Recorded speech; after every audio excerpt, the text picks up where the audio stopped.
예, 계속 전해드리는 대로 김정은 북한 위원장의 베이징 도착이 임박한 상황입니다. 이런 가운데 조선중앙통신은 김 위원장이 방중전 미사일 연구소를 방문했다고 전했는데요. 예, 전 세계가 내일 열리는 전승절 80주년 열병식에 관심을 갖고 있습니다. 관련 내용들 김용현 동국대 북한학과 교수와 함께 이야기 나눠보겠습니다. 안녕하십니까? 안녕하십니까? 안녕하십니까? 예. 자, 먼저 오늘 새벽 북한 조선중앙통신이 김정은 위원장이 지금 베이징으로 출발했다라는 사실을 알렸습니다. 맞습니다. 새벽에 관련한 보도들을 하고 있는데 예. 김 위원장, 그러니까 최고 지도자가 이동하는 것들을 이렇게 보도하는 것, 이 내용은 좀 어떻게 보세요?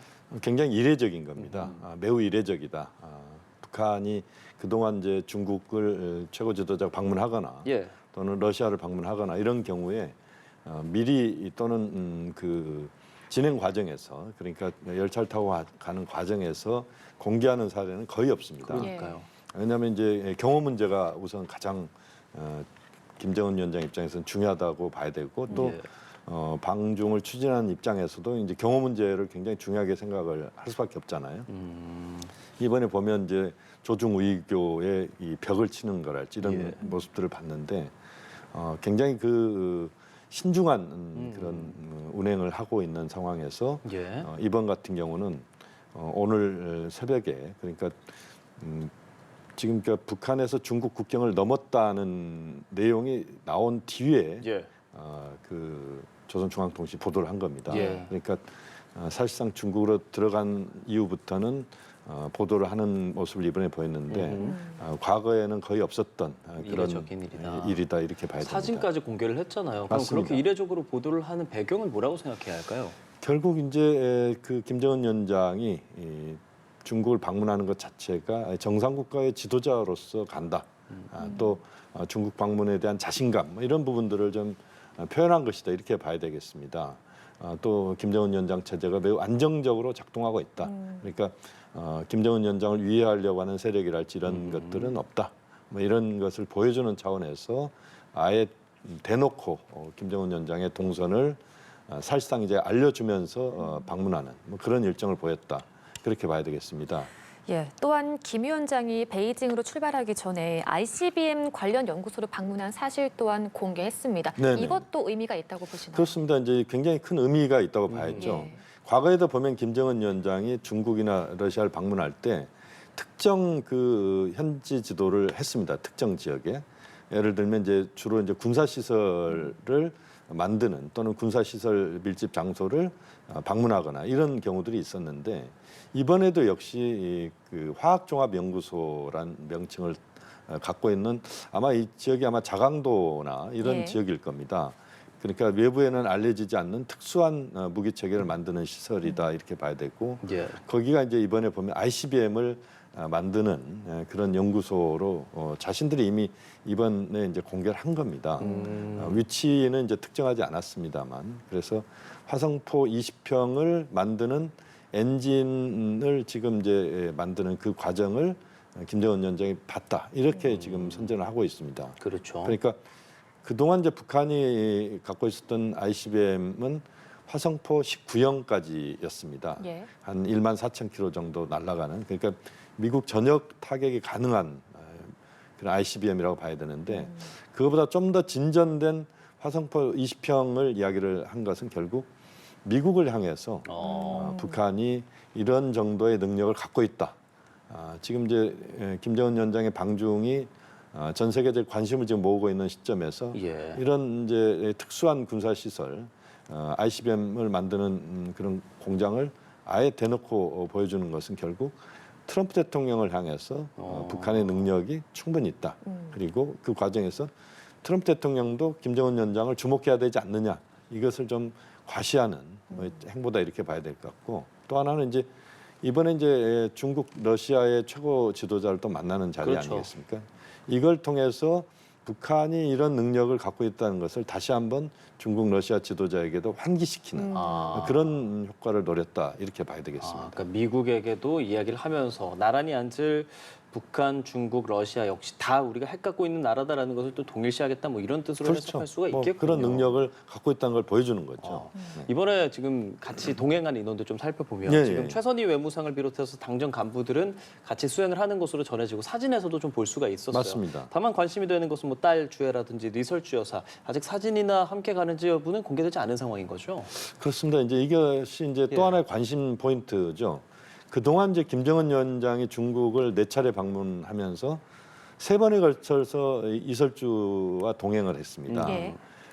그렇게 보면 이제 이번에도 같이 가는 것 아니냐 이렇게 우리가 예상할 수도 있는데 이번 그 방문은 좀 특별한 방문입니다. 예. 이전에는 이제 국빈 방문 또는 이제 그 양자 회담을 위해서 가는 것이었죠. 예. 그러니까 시진핑 주석을 만나는 회담이었기 때문에 시진핑 주석의 입장에서도 이제 펑리안 여사와 이설주 여사가 같이 만나는 이런 식의 또 모양새를 만드는 뭐 이런 것들이 있었습니다. 그런데 이번에는 사실상 다자 외교 무대를 김정은 위원장이 처음 방문을 예. 하는 겁니다. 그러니까 베이징을 자주 갔지만 여러 지도자들과 함께 만나는 이번 만남은 굉장히 특별한 것이고 중국 입장에서도 김정은 위원장을 만나는 것도 중요하지만 푸틴 대통령 만나는 것도 중요하고 또 다른 국가 수반들을 만나는 것도 중요합니다. 그러니까 이번에 김정은 위원장의 그 주목도는 과거에 비해서 좀 떨어진다 이렇게 봐야 되고 그렇게 보면 이번에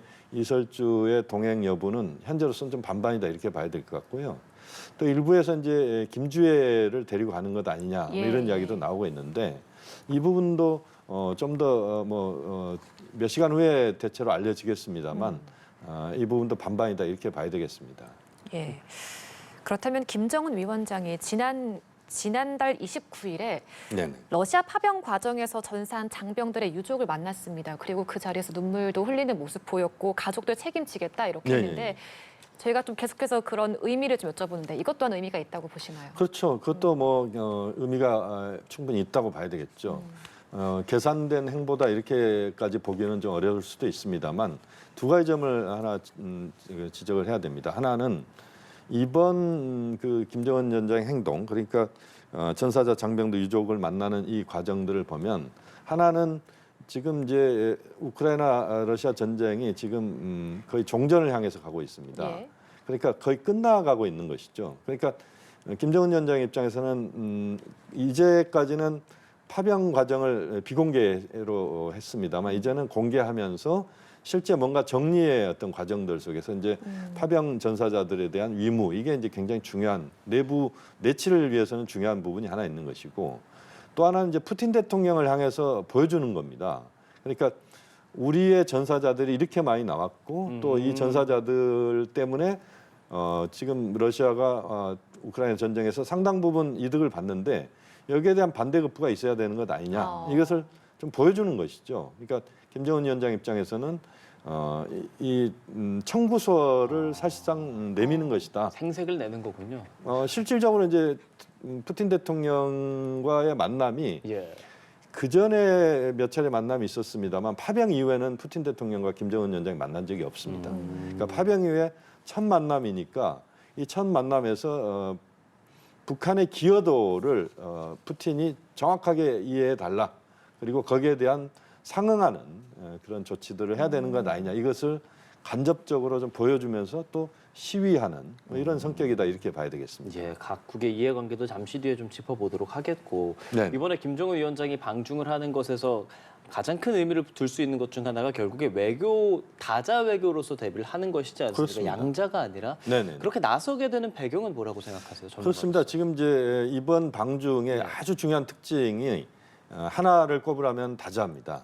그러니까 다자 무대에 김정은 위원장이 첫 발을 내딛는다 이렇게 봐야 됩니다. 이것은 이제 몇 가지 의미가 있습니다. 하나는 김정은 위원장이 양자만 하는 게 아니고 다자도 할 줄 안다.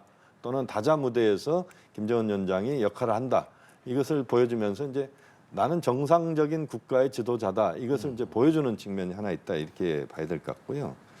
또 하나는 이 다자 무대라고 하는 것 자체가 사실상 이제 이번 다자 무대는 북중러 정상이 사실상 천안문 막루에 서서 그 열병식을 보는 장면을 전 세계에 생중계하는 그 순간입니다. 이게 하나의 포인트거든요. 그러니까 김정은 위원장 입장에서는 사실상 중국 방문의 이번 결정적인 어떤 장면은 이 천안문 막루에서 푸틴과 시진핑, 푸틴과 함께 나란히 선 자신의 모습을 보여주는 겁니다. 이것은 이제 하나는 미국을 향해서 보여주는 측면도 있는 것이고, 왜냐하면 이제 트럼프 대통령이 사실상 이제 김정은 위원장과 만남을 추진한다 이런 이야기를 했지만, 그러나 구체적인 행동은 나온 바가 없거든요. 예. 그렇기 때문에 트럼프 대통령에게 적극적인 행동을 해라, 이것을 좀 과시하는 또는 그것을 유도하는 이런 차원에서의 그 막루에서의 모습을 보여주는 것이다, 이렇게 봐야 될 것 같고, 또 하나는 이제 한미일 협력 구도가 그동안 많이 구축이 되어 왔습니다. 그렇죠. 예. 캠프 데이비드 정상회담이 작년에 있었고, 또 이후에 그 이재명 대통령께서 미국 방문하는 이 과정에서도 일본 방문이 먼저 이루어지고, 그렇죠. 또 미국 방문하고, 이런 과정은 결국 한미일의 긴밀한 협력, 이 부분을 이제 강조하는 측면이다, 이렇게 봐야 되는데, 여기에 대응해서 북중러의 협조 관계, 협력 관계도 굉장히 강력하게 작동하고 있다, 이것을 또 보여주는 이런 측면도 있는 것 같고요. 또 하나는 이런 다자무대, 특히 중국, 러시아 정상과의 이런 만남을 통해서 북한이 자연스럽게 핵 보유국이라고 하는 부분들을 또 드러내는, 이번에 이제 그 자강도로 추정되는 지역에 이제 군사 시설, ICBM 발사 기지도 발사하는 그런 공장도 가는 것도 핵 보유국 지위를 좀 간접적으로 좀 보여주는 이런 행보다, 이렇게 봐야 되거든요. 그래서 이번 방중은 다자무대 데뷔라고 하는 중요한 어떤 성격을 보여주면서, 거기에서도 북한이 여러 차원에서의 성과를 거두려고 하는 그런 의도가 분명히 깔려 있는 그 방중이다, 이렇게 봐야 되겠습니다. 예, 사실 김정은 위원장이 앞서서 2018년부터 4차례 중국을 방문했었는데, 네네. 이게 모두 북미 정상회담 전후로 이루어졌다라고 네네. 보는데, 그렇다면 이후에도 다시 한번 북미 회담이 이루어질 수 있겠느냐, 이런 이야기는 어떻게 보십니까? 이제 과거에 북미 정상회담 이전에 김정은 위원장이 베이징이나 또는 중국을 방문했던 이유는 북미 정상회담에 대한 사전 설명, 그리고 사전 협의, 이런 성격이 강했습니다. 그러니까 시진핑 주석과 많은 협조 관계를 보여주면서, 그것을 무기로 또 트럼프 대통령 만날 때 북중 관계가 협조적이라는 것을 통해서 이제 미국과의 협상에 유리한 국면들을 만드는 이런 측면들도 있었거든요. 이번에 이제 방중은 간접적으로 트럼프 대통령에게 당신도 나를 초대해야 되지 않느냐, 또는 우리가 만나야 되지 않느냐라고 하는 것을 시위하는 겁니다. 보여주는 겁니다. 왜냐하면 이제 트럼프 대통령 계속 만나자는 이야기만 했지, 그렇죠. 실제 뭐 구체적인 이야기는 없거든요. 그런데 김정은 위원장은 바로 중국 베이징에 가서, 그것도 80주년 전승절 열병식에 내일 저녁이죠. 내일 저녁에 참석을 하는 모습을 보여주는 거지 않습니까? 결국 이것은 트럼프 대통령에게 계속 한편으로는 적극적인 어떤 구애의 성격도 있고, 또 한편으로는 나를 계속 이렇게 방치할 것이냐, 이런 차원에서의 그 두 정상, 김정은 위원장과 트럼프 대통령의 만남을 북한도 요구하고 있다, 원하고 있다는 것들을 보여주는 측면도 있다, 이렇게 봐야 되겠습니다. 트럼프 대통령은 직접적으로 뭐 북한에 대한 혹은 중국에 대한 공식 입장을 내고 있지는 않단 말이죠. 그렇습니다. 어떤 속내, 어떤 생각을 갖고 있겠습니까? 그렇죠. 지금 지금 남의 집 잔치가 지금 벌어지고 있는 겁니다. 그렇다고 이제 죄를 뿌릴 수도 없는 것이고, 또는 나머지 잔치가 지금 큰 잔치가 벌어지고 있는데, 거기에 대해서 뭔가 한마디를 하는 것도 좀 지금 시점에서 맞지 않고. 그래요. 그렇죠. 왜냐하면 지금 뭐 잔치를 하고 있는데, 거기에 무슨 이야기를 한다는 것도 좀 어색한 부분이죠. 그렇게 보면 이제 아마 이런 잔치가 끝난 뒤에 트럼프 대통령의 어떤 특별한 멘트가 있을 수도 있다. 저는 뭐 그 가능성도 있다고 보는데요. 예. 어쨌든 트럼프 대통령 입장에서는 좀 착잡한 심정일 겁니다. 왜냐하면 자신이 이 다자 무대를 거의 포기하면서 미국의 국가이익 중심으로 지금 가는 여러 이제 보수적인 입장, 또는 고립주의적인 입장, 이런 것들이 트럼프 대통령의 지금 추구하고 있는 외교 정책, 또는 내치다, 이렇게 봐야 됩니다. 그런데 이제 시진핑 주석이나 그 푸틴 대통령은 정반대로 다자 무대, 이번에 지금 SOC 상하이 협력기구가 이제 오늘 끝났습니다만, 상하이 협력기구와 같은 그런 회의체를 통해서 다자를 끌고 가는 그런 이미지를 이제 시진핑 주석은 지금 보여주고 있고 예. 거기에 지금 이제 협조적인 모습을 이제 푸틴 대통령이 보여주고 있는 거 아닙니까?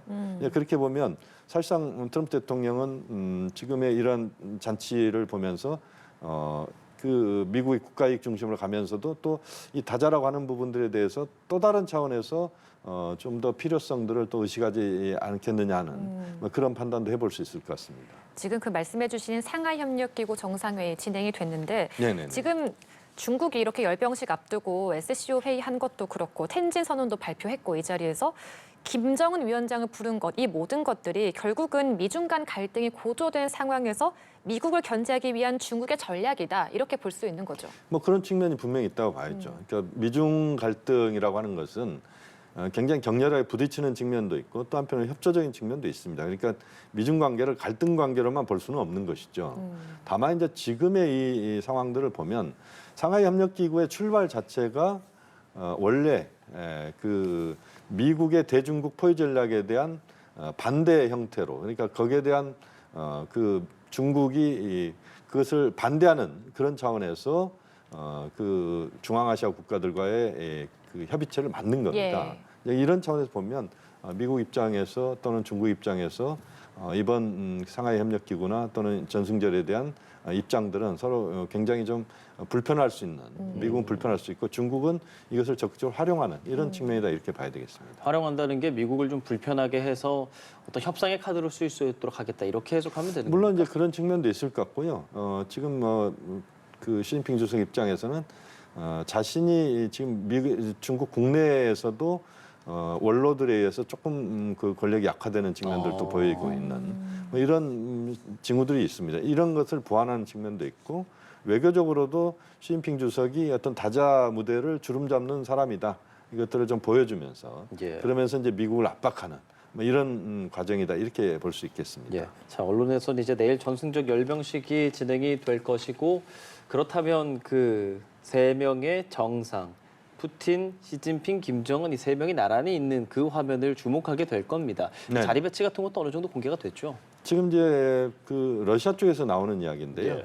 클렘린 쪽에서 나온 이야기는 시진핑 주석을 중간에 두고 오른쪽에 푸틴, 왼쪽에 김정은 위원장 이런 지금 그 그림인 것 같습니다. 그게 어떻게 하느냐도 의미가 있는 거죠. 그렇죠. 왜냐하면 이제 그 과거에 보면 사회주의 국가들은 뭐 다른 국가도 마찬가지입니다만 의전 행사에서 어느 자리에 누가 앉느냐가 굉장히 중요한 겁니다. 예. 그게 이제 권력 서열도 결정하기도 하고 또 외빈에 대해서는 그 VIP를 누구를 중심으로 그 외교를 펼치는지 이것들을 보여주는 거거든요. 그렇게 보면 이번에 어떤 자리 배치가 이루어지는지 예. 이것도 굉장히 주목할 만한 부분이고 김정은 위원장, 푸틴 대통령에 대한 대접은 중국 입장에서는 굉장히 융숭하게 할 가능성이 높습니다. 예. 자, 그러면 이제 양국 간에 또 만나서 이야기를 할 가능성도 많을 텐데 네. 북한과 러시아, 북한과 중국 이렇게 만나게 될 가능성도 있잖아요. 먼저 그렇죠.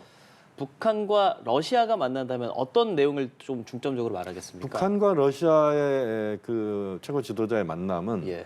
말씀드린 것처럼 러시아로의 북한군의 파병 이후에 최초의 정상 간의 만남이 될 겁니다. 그러니까 정상회담은 이루어질 가능성이 굉장히 높다 이렇게 봐야 될 것 같고 역시 이제 지금 트럼프 대통령 입장에서는 김정은 위원장에 대해서 이제 이 파병에 대한 고마움, 감사 이것들을 이제 공식적으로 표현할 가능성이 있고 왜냐하면 북한도 이제 파병을 공식화시켰거든요. 트럼프 대통령이 아니라 푸틴 대통령이죠. 푸틴 대통령. 예, 예. 예, 그렇습니다.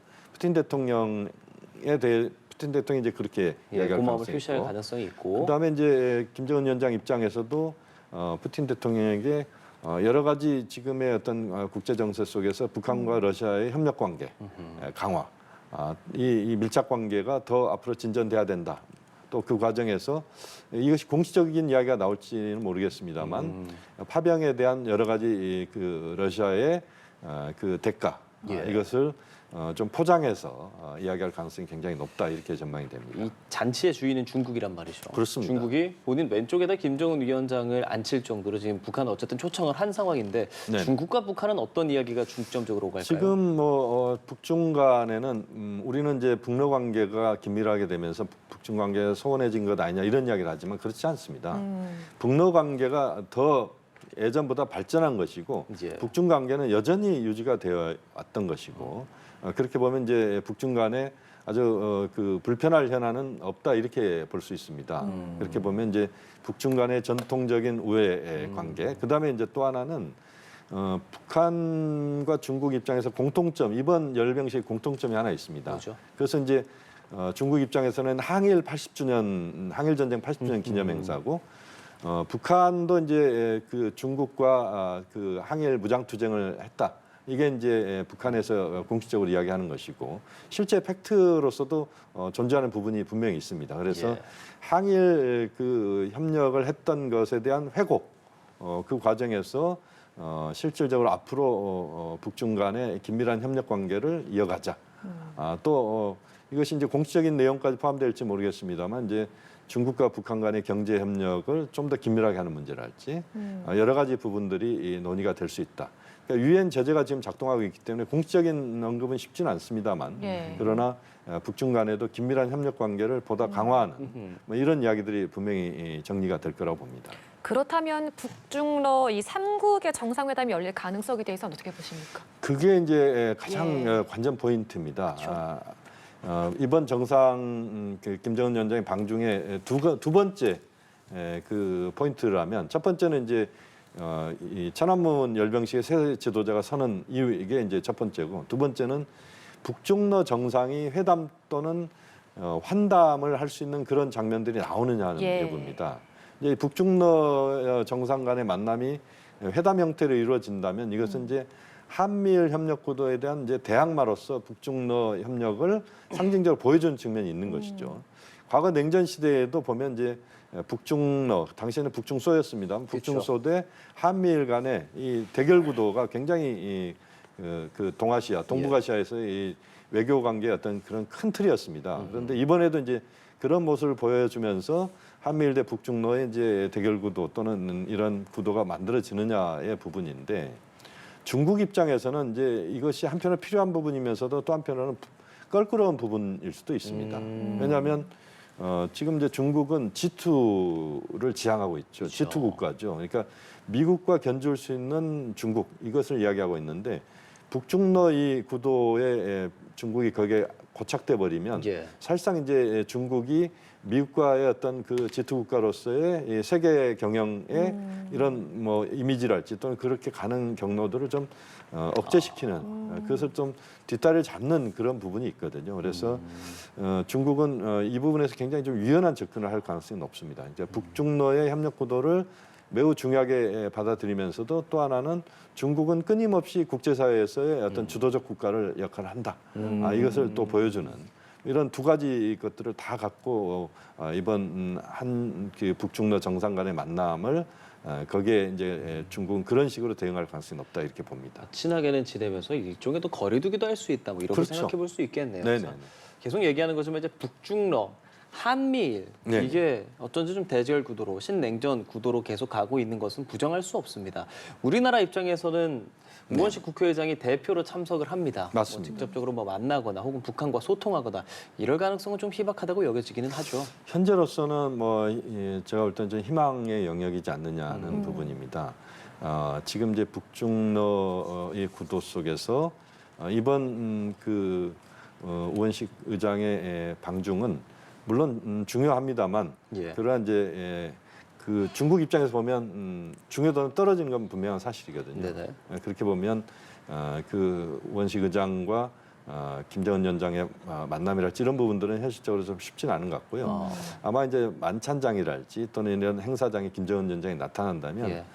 자연스럽게 이제 그런 그 스킨십을 할 가능성은 배제할 수는 없다고 봅니다. 마지막으로 북한 전문 김 교수께 여쭤보고 싶은 것은 네네. 그런 신냉전이 고착화되는 상황에서 네네. 우리 입장에서는 뭐 네. 중국과의 경제적 관계도 있을 것이고 북한과의 어떤 관계 회복도 있을 것이고 네네. 어떤 식으로 좀 앞으로 접근해 나가고 해결해 나가야 한다고 보시는지요? 이제 결국엔 지금 이제 질문하신 그 부분이 우리에겐 가장 중요한 겁니다. 예.